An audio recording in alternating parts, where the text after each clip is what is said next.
बिस्मिल्लाहिर्रहमानिर्रहीम। अस्सलामु अलैकुम। डियर स्टूडेंट्स, स्टार्ट करेंगे लेक्चर नंबर 1 चैप्टर नंबर 6 जिसका नाम है fluid dynamics.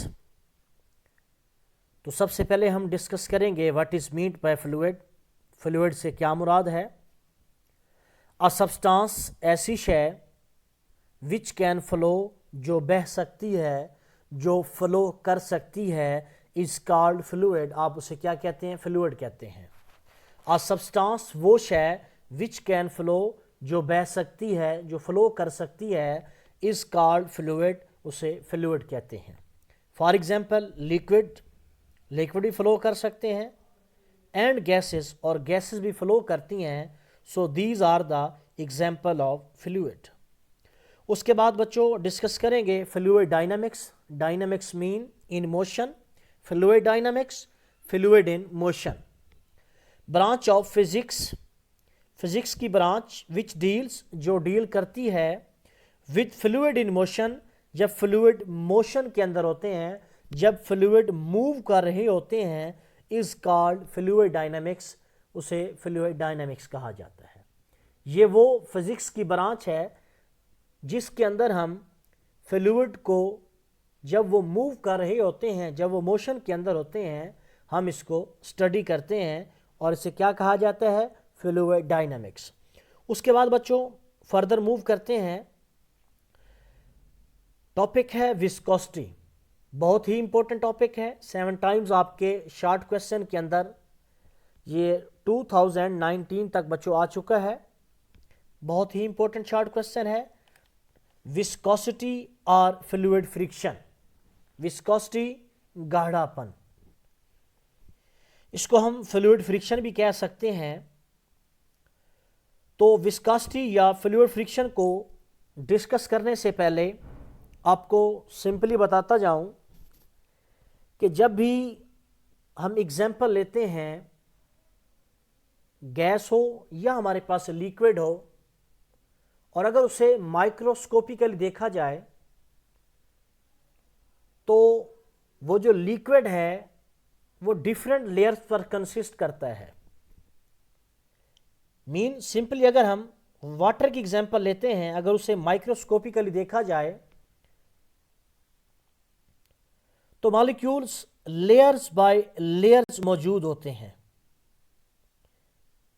This is the first layer in which molecule are present. उसके बाद सेकेंड लेयर जिसके अंदर मॉलिक्यूल प्रेजेंट है, third layer and fourth layer, up to so on.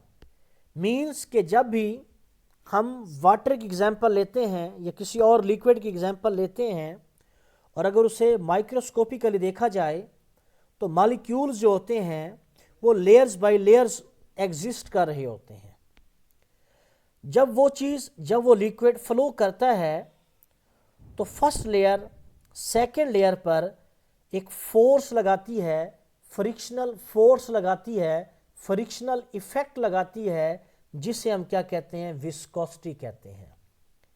Means in दोनों layers के दरमियान या इन दोनों लेयर्स के दरमियान जो बहाव के अंदर, जो फ्लो के अंदर रुकावट पेश आती है, जो फ्रिक्शनल इफेक्ट पैदा होता है, उसी फ्रिक्शनल इफेक्ट को हम विस्कोसिटी या फ्लूइड फ्रिक्शन कहते हैं। तो इसकी डेफिनेशन करेंगे बच्चों, the frictional effect between the layers of flowing fluids.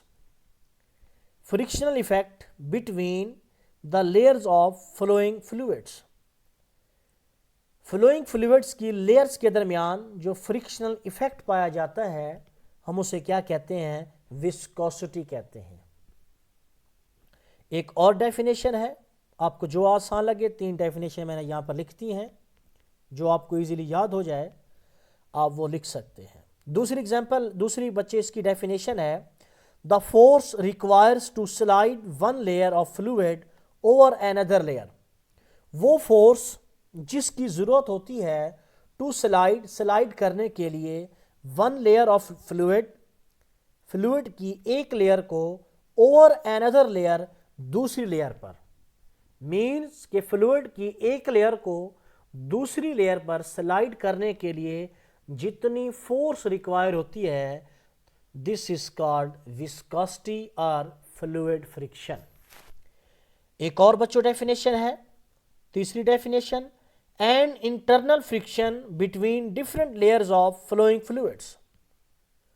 वो फ्रिक्शन, वो अंदरूनी फ्रिक्शन, वो internal friction between different layers of flowing fluids, जो फ्लोइंग फ्लूइड्स की डिफरेंट लेयर्स के दरमियान पाई जाती है, this is also called viscosity. Example देखते हैं बच्चों। विस्कोसिटी के बच्चों मेजर किया जाता है और उसके लिए हम टर्म यूज करते हैं कोफिशिएंट ऑफ विस्कोसिटी, और जिसको यहां पर रिप्रेजेंट किया गया है टर्म ईटा से। This is coefficient of viscosity, it is denoted by eta. ये ग्रीक वर्ड है और इसे बोला जाता है eta. Substance like honey and thick tar have large coefficient of viscosity, so they cannot flow easily. Substance like honey, शहद, and thick tar और look, जिनको सड़कों पर डाला जाता है। शहद और जो टार होते हैं बच्चों, इनकी कोफिशिएंट ऑफ विस्कोसिटी की जो वैल्यू होती है वो बहुत लार्ज होती है, so they can not flow easily, इसलिए वो बड़ी मुश्किल से फ्लो करते हैं।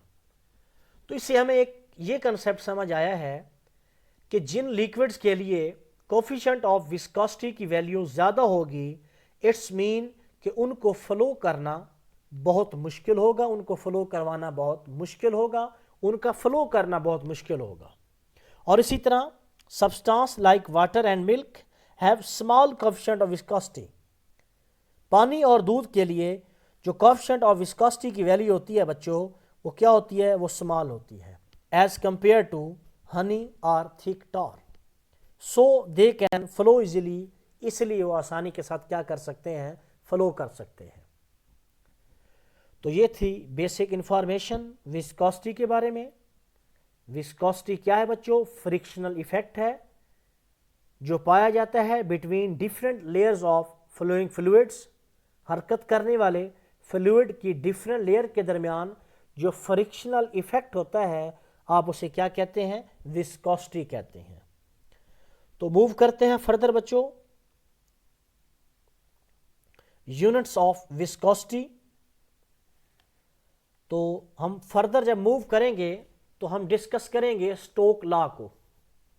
तो ये फार्मूला बच्चों हमने वहां से लिया है, जिसको आगे जाके हमने स्टडी करना है कि F is equal to 6 pi eta R V. किस मकसद के लिए, कि हम फाइंड करना चाहते हैं unit of viscosity. F is equal to 6 pi eta R V, हमने फाइंड करना है ईटा, तो डिवाइड कर देंगे 6 pi R V both side पर। इधर भी डिवाइड कर देंगे 6 पाई ईटा आर वी और इधर भी डिवाइड कर देंगे 6 पाई आर वी। वैल्यू निकालनी है बच्चों ईटा की, तो इधर भी हम डिवाइड करेंगे 6 पाई आर वी और इधर भी डिवाइड करेंगे 6 पाई आर वी। तो हमारे पास ईटा का जो रिलेशन आएगा, this is equal to F over R V. Eta is equal to F over R V, लेकिन हमने 6 पाई नहीं लिखा बिकॉज 6 पाई इज कांस्टेंट। तो ये क्या है बच्चों, 6 पाई क्या है बच्चों, कांस्टेंट है। और कांस्टेंट क्या होती हैं बच्चों, ये यूनिट लेस होती हैं, इनका यूनिट नहीं होता। तो ईटा की बच्चों हमारे पास जो रिलेशन आएगा, eta is equal to F over R V. Force का यूनिट बच्चों न्यूटन, रेडियस का मीटर और वेलोसिटी का मीटर पर सेकेंड। और हम जानते हैं कि newton is equal to kilogram metre पर second square. Newton is equal to kilogram metre पर सेकेंड स्क्वायर। पुट करेंगे तो मीटर के साथ मीटर कैंसल, तो हमारे पास जो रिमेनिंग एसआई यूनिट बचेगा केजी m को जब हम ऊपर ले जाएंगे पर मीटर हो जाएगा, और पर सेकंड को जब ऊपर ले जाएंगे तो हमारे पास, क्योंकि वैल्यू इसकी माइनस के अंदर है, जब ये सेकंड नोमिनेटर बनेगा तो ऊपर जाकर ये वैल्यू प्लस की हो जाएगी, इसकी पावर प्लस हो जाएगी, तो हमारे पास जो यूनिट बचेगा किलोग्राम पर मीटर पर second. This is the unit of coefficient of viscosity which is kilogram पर मीटर पर सेकंड। यहाँ पर मीटर से मीटर बच्चों कैंसिल हुआ था, 1 मीटर हमारे पास बचा था। इस मीटर को जब बच्चों हम नोमिनेटर बनाते हैं तो इसकी पावर माइनस हो जाती है, पर मीटर बोलते हैं इसे। और सेकंड की जो वैल्यू है बच्चों वो -1 है, पावर जो है उसकी -1 है। जब हम इसको नोमिनेटर बनाएंगे तो उसकी वैल्यू ऊपर जाकर पॉजिटिव हो जाएगी और हमारे पास बचेगा पर सेकंड, किलोग्राम पर मीटर पर second. This is the unit of viscosity, means coefficient of viscosity. उसके बाद बच्चों फर्दर मूव करते हैं, टर्म है विस्कस ड्रैग और ड्रैग फोर्स।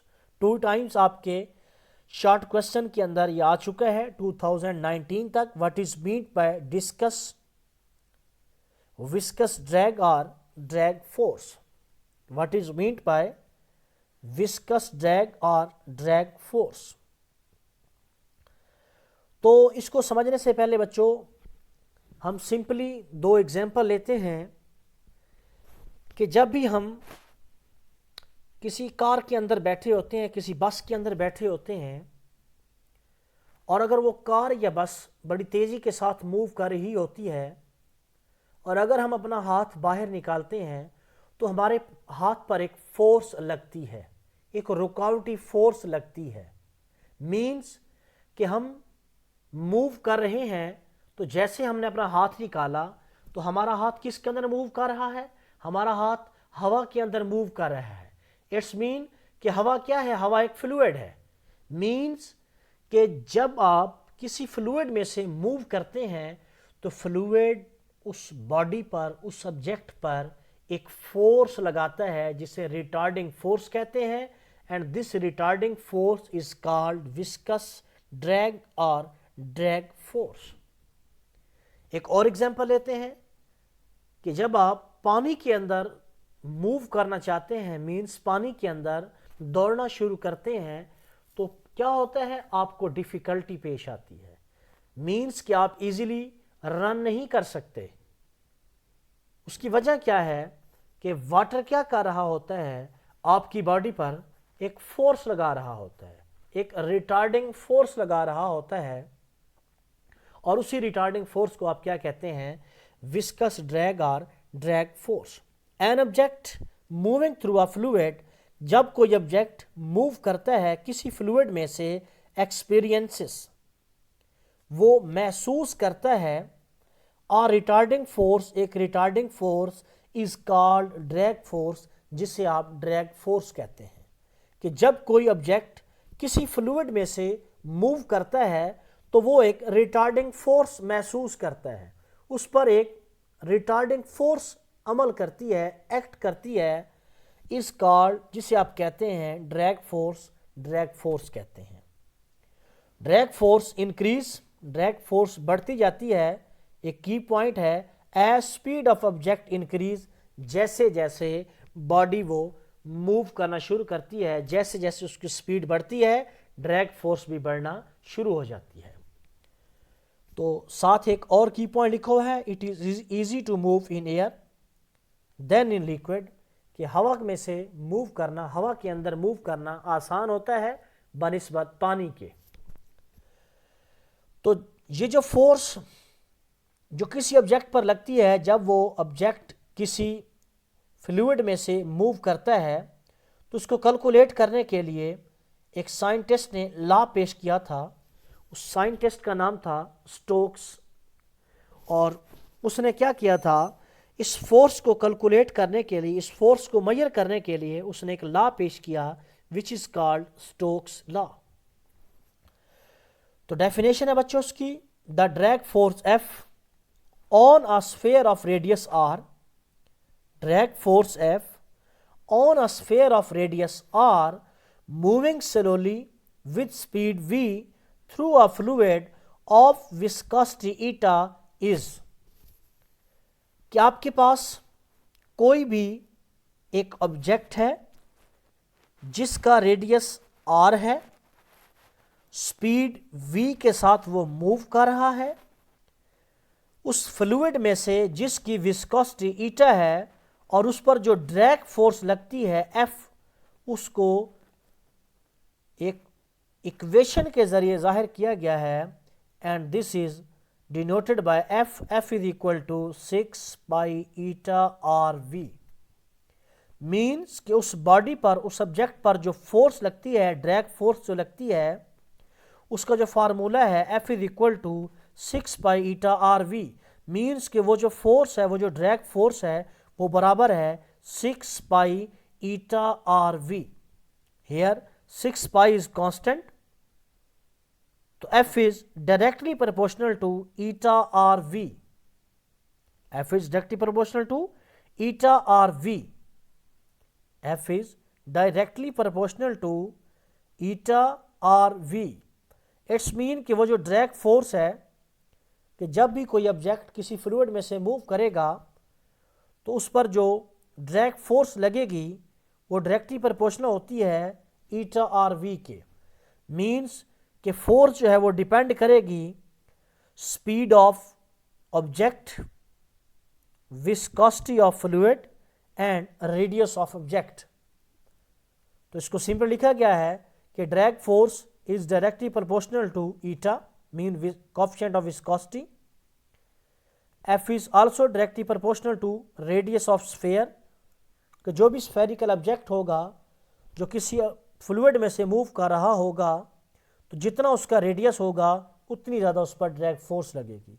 और तीसरा की पॉइंट बच्चों कि F is directly proportional to V, means कि जितनी बॉडी तेज़ी के साथ मूव करेगी उस पर ड्रैग फोर्स उतनी ज़्यादा होगी। बट इस लॉ के अंदर बच्चों कुछ खामियां हैं जिसे हम लिमिटेशन ऑफ स्टोक्स लॉ कहते हैं। तो सबसे पहले इसकी जो बच्चों खामी थी, this law valid for spherical bodies. ये जो लॉ है ये जस्ट वैलिड है, एप्लीकेबल है उन बॉडीज के लिए जिनकी शेप स्फेरिकल है एंड मूव्स वेरी स्लोली, और वो मूव कर रही हों बहुत स्लोली, आहिस्दगी के साथ। मीन्स कि ये लॉ उन ऑब्जेक्ट के लिए वैलिड है, एक तो जिनकी शेप स्फेरिकल हो और दूसरा वो मूव कर रहे हों स्लोली, आहिस्ता के साथ। अगर वो ज़्यादा स्पीड के साथ मूव करेंगे तो ये लॉ वहाँ पर वैलिड नहीं होगा, लिमिटेड है। लिमिटेड लॉ इसे बोला जाता है। मीन्स कि इसकी लिमिटेशन है। मीन्स कि आपकी बॉडी अगर स्लोली मूव कर रही है, ज़्यादा स्पीड के साथ मूव नहीं कर रही, तो ये लॉ एप्लीकेबल है, वरना ये लॉ एप्लीकेबल नहीं है। For high speed drag force is not proportional to velocity, कि अगर स्पीड हम बढ़ा देते हैं किसी भी ऑब्जेक्ट की तो ड्रैग फोर्स प्रोपोर्शनल नहीं होती वेलोसिटी के। मीन्स के ये लॉ वहाँ पर एप्लीकेबल नहीं होगा जहाँ पर ऑब्जेक्ट बहुत ज़्यादा स्पीड के साथ मूव करते हैं। तो ये था बच्चों आज हमारा first lecture, viscous drag and drag force, जिसको हमने स्टडी किया, जिसके अंदर हमने देखा कि फ्लूइड क्या है, फ्लूइड की एग्जाम्पल क्या है, फ्लूइड डायनेमिक्स क्या है, और उसके बाद हमने देखा विस्कोसिटी क्या है, और उसके बाद विस्कोसिटी का यूनिट क्या है, और किन चीज़ों की विस्कोसिटी, कोएफिशिएंट ऑफ विस्कोसिटी की वैल्यू ज़्यादा होती है और किन की कम होती है, सबसे ज़्यादा किन की होती है, सबसे कम किन की होती है, आपको टेबल में दिखाया गया है, आपकी टेक्स्ट बुक के अंदर टेबल दिया हुआ है बच्चों। और उसके बाद हमने स्टडी किया कि ड्रैग फोर्स क्या है और ये किस पर डिपेंड करती है, और उसके बाद हमने देखा कि स्टोक लॉ क्या है और इसकी लिमिटेशन क्या है, इसकी कंडीशन क्या है। तो ये था आज हमारा टॉपिक। तो इंशाल्लाह मिलते हैं नेक्स्ट लेक्चर के अंदर। अल्लाह हाफिज़।